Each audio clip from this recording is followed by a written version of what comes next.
how that was the first widely distributed feature film that had used that technology. It felt like the right technology to use for the story. And it's a brilliant story by Alex Garland. And Alex, the writer, was a mad zombie fan. He knew everything about the zombie genre, and I didn't.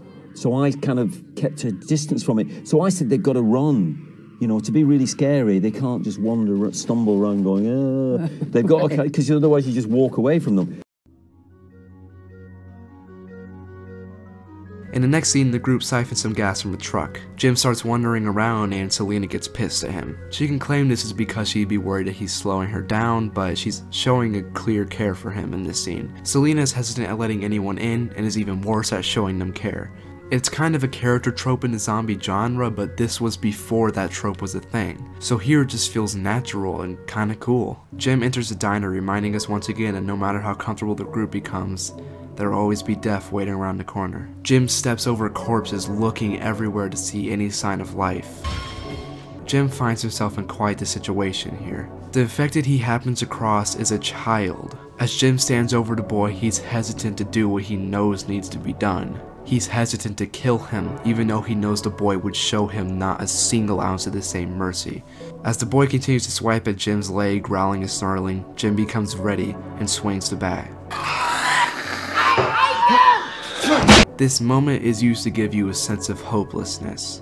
Can anything in this world still be good if what's meant to be innocent can become hateful and heinous just like everything else? And we cut to him leaving the diner cleaning his bat. This is the best way they could have shot this scene in my opinion. We don't need to see Jim kill the kid, we just need to see the impact of what he's done. This is actually the only infected Jim kills in the entire film. And doing this is probably what makes killing for him easier at the end of the film. Selena asks if he found anything only for him to brush her off in an annoyed manner, clearly upset from what he's just done. The group stops at a park to eat together. They enjoy a picnic made of the food that they haven't eaten in weeks. They savor the nutritious food and even manage to find enjoyment in the fact that the raisins are still moist. The group eats while Frank watches a family of horses galloping together. He calls the group over to see the horses, and the horses are clearly meant to represent them. The family of horses continues strong regardless of the horror that surrounds them, just like our main group. The group finishes their picnic and Jim and Selena walk together. She finally opens up to him as she goes on about how the world will never be the same again. They'll never hear new original music, they'll never see a film that hasn't already been made. I was wrong when I said that staying alive is as good as it gets. That one sentence is what fuels this film. That one sentence is why our heroes continue to move on strong. There is still good in the world, and there always will be. The group heads to sleep. The atmosphere begins to change immensely as Jim wakes violently. The editing is disorientating once again, taking away the feeling of comfort the audience had become accustomed to. The music begins building slowly. It's a dreadful tune that gives you a feeling of abandonment. Jim's biggest fear in the whole world is being alone, and he's all alone once again. Frank tells him he was just having a bad dream. Jim's lust for the father is obvious for the entire film, and now it's just spelled out to us here. Even Danny Boyle confirmed in the director's commentary that this is 100% the case. Jim falls back asleep, entering the nightmare once again, only for him to be woken up by a car horn. The group begins the final stretch of their journey, and they stop in awe at the sight ahead of them. Manchester is burning. No one can stop it. The film nails the feeling of hopelessness in this scene, seeing one of the largest cities in England reduced to flame. The group eventually reaches their long-awaited destination. Everything they've been fighting for has led to this, and it's completely empty. What are they to do? What is a group like this left to do in a world like this? In a moment of desperation, Frank searches the camp up and down, even though deep down he knows he won't find anything. Selena begins telling them that they should leave, but if they did, where would they go? This was the plan. There was no plan B, no backups. This was the only plan. Frank begins letting out his rage that we've only seen glimpses of thus far, and after shouting at them, he marches away, angered and hopeless. He sits in frustration, and a loud crow gnawing on a body begins screeching. This clearly angers him, and he stands up to go confront the thing. And after yelling at the bird, he kicks the gate in order to scare it off. The bird does fly away, but the sudden movement causes a singular blood drop to fall. The music begins to build quietly as Frank tries desperately to clean his eye, but we know what's already going to happen. Hannah approaches him, and in his final moments all Frank can do is apologize for shouting at her. He probably wants to pour his heart out to her, but he knows he can't. He has no time. Hannah tries to approach her dad, but he shoved her away violently. The screaming of Frank attracts Jim and Selena. As Selena goes to comfort Hannah, we see Frank trying his hardest to fight the infection, even though such a task is not possible. Selena realizes what's happening and tells Jim to kill him. He hesitates, and we're forced to listen to the haunting cries of Hannah and the horrifying growls of Frank. Jim has only killed one infected before, and it really comes into play here. He killed one infected that he had no previous relationship with, and now he's supposed to kill someone who he looks up to. Someone he found fathership in. Frank gets ready to attack him when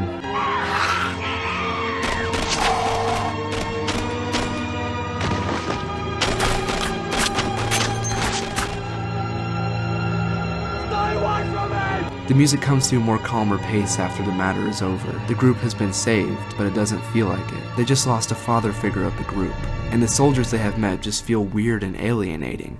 I have to put a disclaimer here, the ending of this film is not for the faint of heart. I'm just gonna list a couple trigger warnings on the screen right now.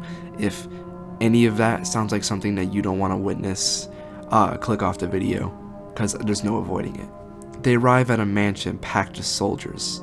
They have not seen anyone this whole time. They should be grateful, but the whole scene feels uncomfortable, and it's purposely shot to feel that way. The soldiers automatically feel untrustworthy.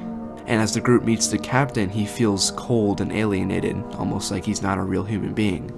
He offers them a shower, and after Jim finishes, he sees the soldiers taking their supplies and messing around in the cab. This shows their lack of care for the group's loss. Hannah sleeps as Jim and Selena sit in a windowsill. Everyone except for Hannah and Frank have felt alone in this film. Yeah, Hannah and Frank lost someone, but Jim and Selena lost everyone. And Selena understandably doesn't want that for Hannah. The captain did gives Jim a tour of the house, showing him the kitchen, and we immediately see how masculinity is viewed here. It's clear how these men view power, and it easily sets up their evil betrayal at the end of the movie. We learn exactly what kind of man the captain is as well in this scene. He bases all of his judgment off masculinity as strength, survival of the fittest, if you will. He says he plans to learn things from the infected, but the things he wants to learn are morbid and disgusting. Have him teach me. And he clearly feels no remorse for it. The whole time Jim is with this man, he tries to play into Jim's father figure pursuit, treating him with respect and trying to guide him like a father figure would do. This is a fathership he must learn to reject though. The group and the soldiers meet in the dining room for dinner.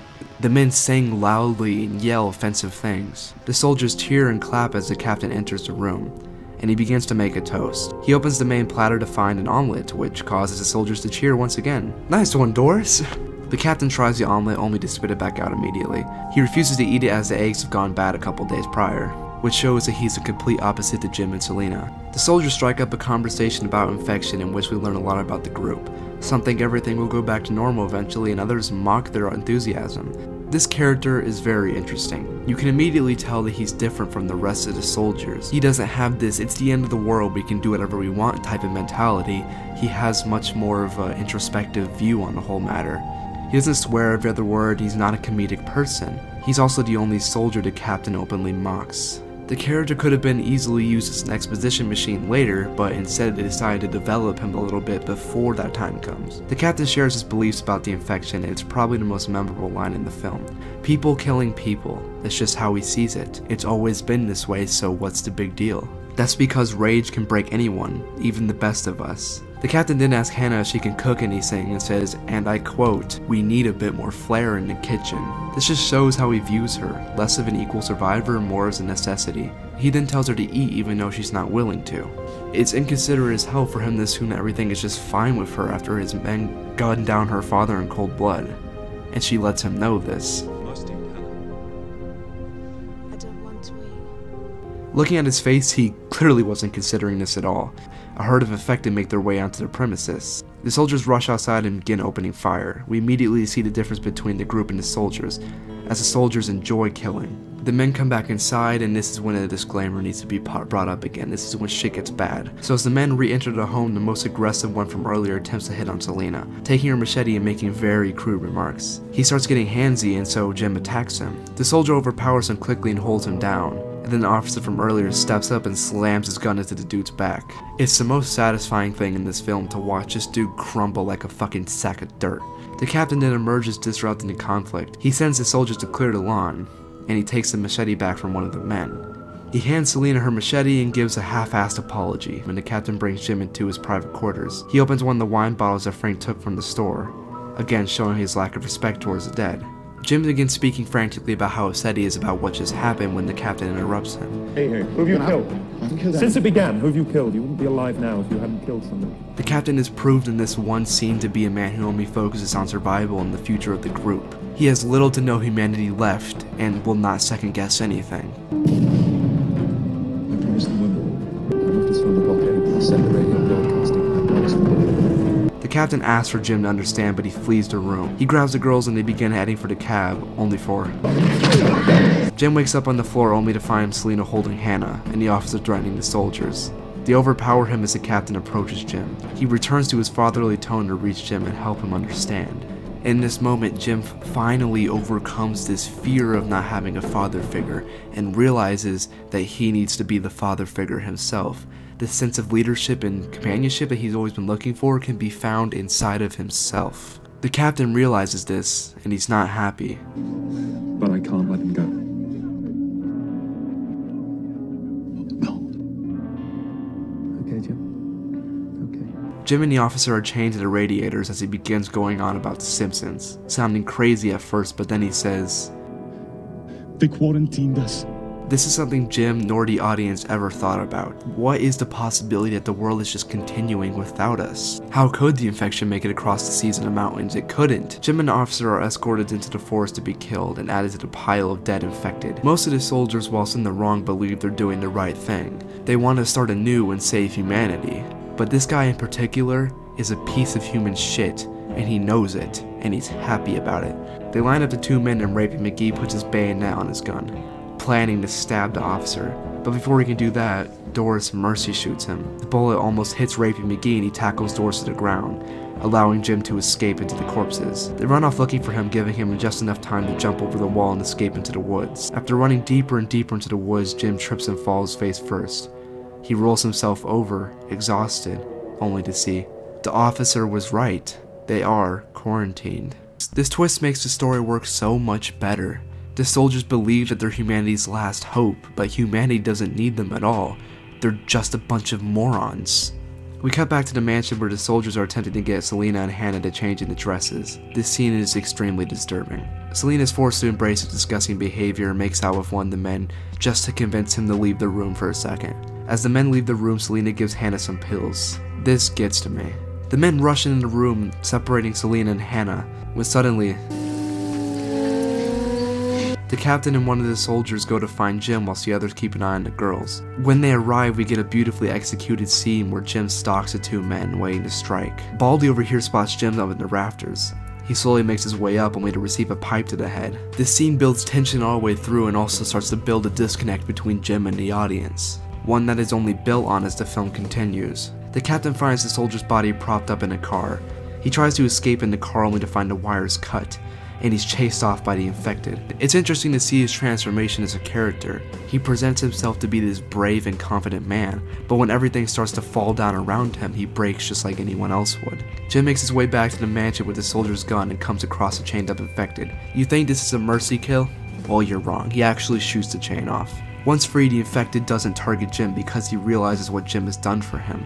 He then runs off to take down the others. The soldiers continue to act consistently immature, making really uncomfortable comments and gestures. Rapey McGee sits in the darkness watching. Okay, I'm so tired of calling him Rapey McGee, let's just call him his actual name. I actually don't know what his name is, so let's look it up real quick. Oh, Mitchell. That's fitting. The way that Mitch's face is completely clouded in darkness, only lit by the lightning and the cigarette he's smoking. The way the framing separates him from the girls who are on the well-lit side of the scene. Hannah begins mocking the soldiers as the drugs start kicking in. Even though Selena pleads, she won't stop. She goes in on Doris in particular since he's the most fearful of the rest, saying that their captain is dead and he will soon be next. The movie doesn't rely on a loud scream or anything to scare you. The image of the infected is nightmarish enough. The infected breaks through the glass in an instant, tackling the soldier to the ground. Selena and Hannah leave the room as the infected vomits blood over the man's face. Doris drops his gun and runs out of the room. Selena and Hannah attempt to leave through the front door but are stopped by Mitchell and the other soldier. What are you fucking shouting about?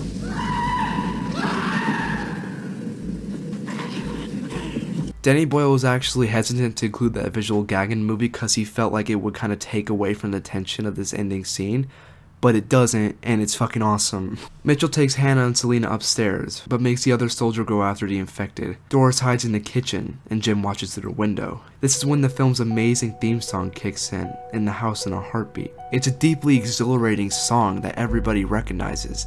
It's iconic. The infected makes his way into the kitchen in search of Doris. His search is cut short by another soldier interrupting the scene. He could have killed the infected immediately, but instead he chooses to taunt it, which allows this other infected to get his hands on him. The soldier's deaths aren't brutal in a visual way, what makes them brutal is the sound design. You listen in agony as this man is torn to pieces, his screams being drowned out by gurgles. Mitch tells another soldier to keep watch, and as he tries to bring the woman with him, Hannah slips away and down the hall. After the coast seems clear, Doris leaves the cupboards, tripping over his dead friend.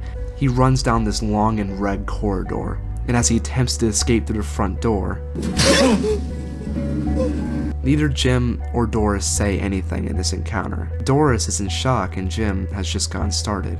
He leaves the gun inside Doris and escapes to the captain's private quarters. The infected run into the room and search for him, but they find nothing. The captain returns to find his soldiers dead. This scene builds a complete disconnect between Jim and the audience. Even though we know what the soldiers are doing is wrong, it's still kind of frightening to see our lead protagonist do such heinous things. Jim murdering the entire crew caused the captain the pain that he caused Jim. Jim is infected with rage. He then makes his way upstairs and search for Hannah and Selena. Hannah digs through her stuff to find a picture of her parents. She hears Jim calling her name, but it's soon followed by infected growls.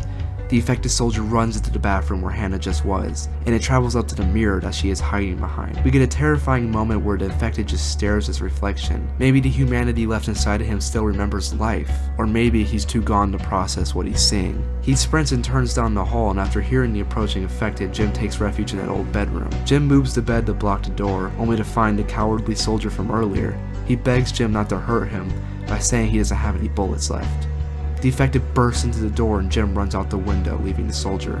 The soldier suffers the fate he deserves, sitting by and letting something terrible happen to someone else. Jim runs across the roofs until he finds the room where Selena is being held.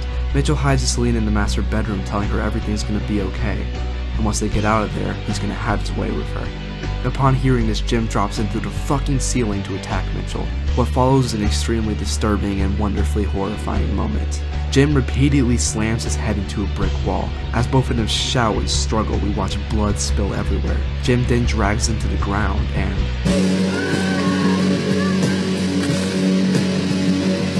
This is the furthest from Jim's original character that we've seen so far.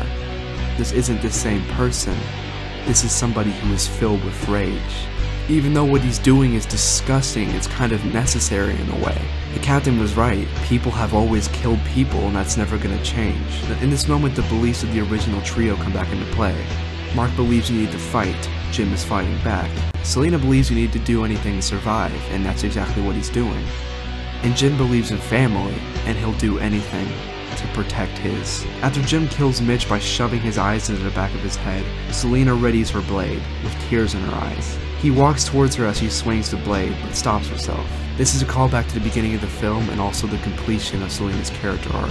She's always been afraid of the idea of human connection, but Jim showed her to embrace it. And he's right, a lot of this shit in the world is fucked up, but not all of it is.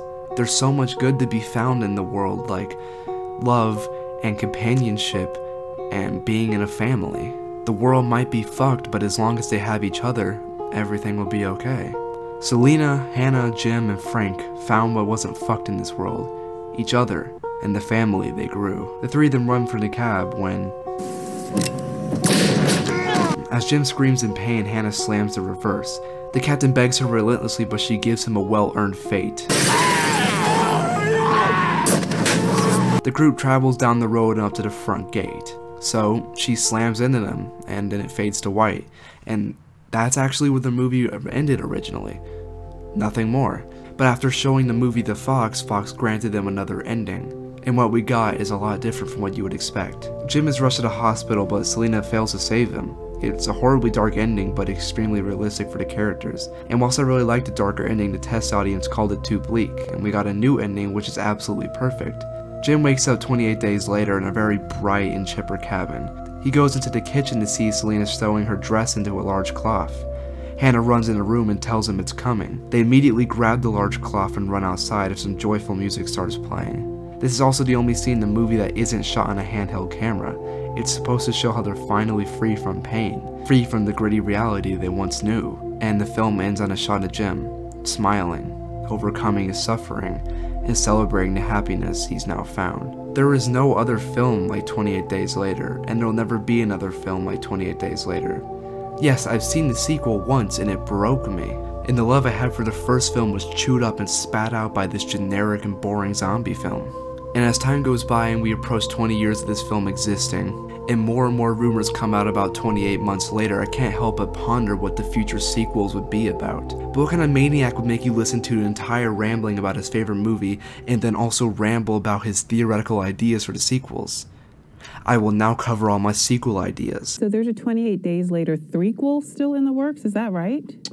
Well, it's interesting. Alex had an idea for the third one. It's a lovely idea. Okay. But Alex is directing himself at the moment, and he's finishing a huge TV series. So I'm not sure we'll make much progress on it in the immediate future. But could you co-direct? I don't know I don't quite know what we do. It's an interesting idea again. That is. I don't know. I'll talk to him about it. Listen, I'll say you mentioned it, and I hadn't thought of that. I'll talk to him about it. You should call him now. So 28 months later, it's already in development, so I won't speak on it. I'll just let you guys handle that one. 28 years later is exactly what you expect. It's 28 years after the first infection. The world is in ruins, all the infected are basically dead, and there's basically nobody left on Earth. This movie should play out basically like The Last of Us, except not exactly. So it's 28 years later and we follow old man Cillian Murphy. Maybe he can be an old hermit like he is in A Quiet Place 2, or maybe he can be like the Rick Grimes of this universe. I don't know, you're making the movie, not me.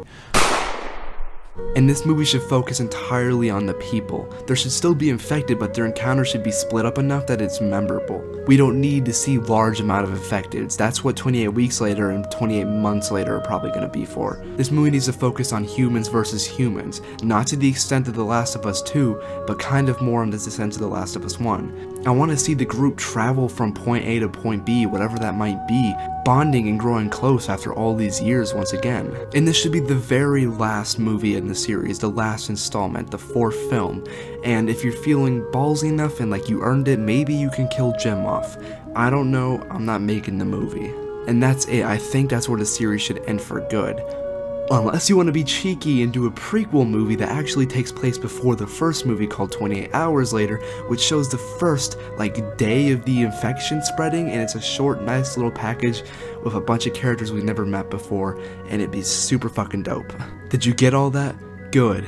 Jesus Christ, I need therapy or something. All I can do is hope Danny Boyle captures the magic of the first one again and fills the hole in my heart that he left so many years ago. 28 Days Later is my favorite film of all time, and I hope I did it some semblance of justice in this video. Thank you for watching, have a beautiful day, and remember, it's not all fucked.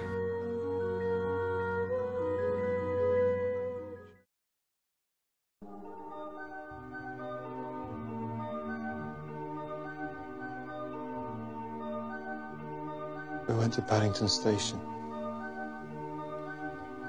hoping maybe we could get on a plane, maybe we could buy our way onto a plane. I remember my dad had all this cash, even though cash was completely useless. About 20,000 other people had the same idea. The crowd was surging. I lost my grip on my sister's hand. I remember the ground was soft. I looked down and I was standing on all these people. Like a carpet, people who had fallen, and somewhere in the crowd they were infected. It spread fast. No one could run. All you could do was climb over more people, so I did that. I climbed, and I got up on top of this kiosk, and I saw my dad, his face.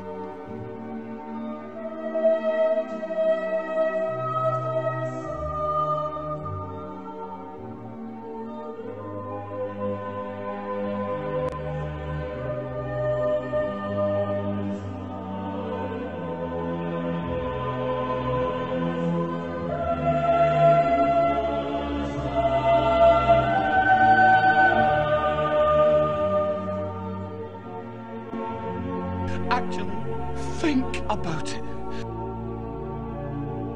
What What would you do with a diseased little island? They quarantined us.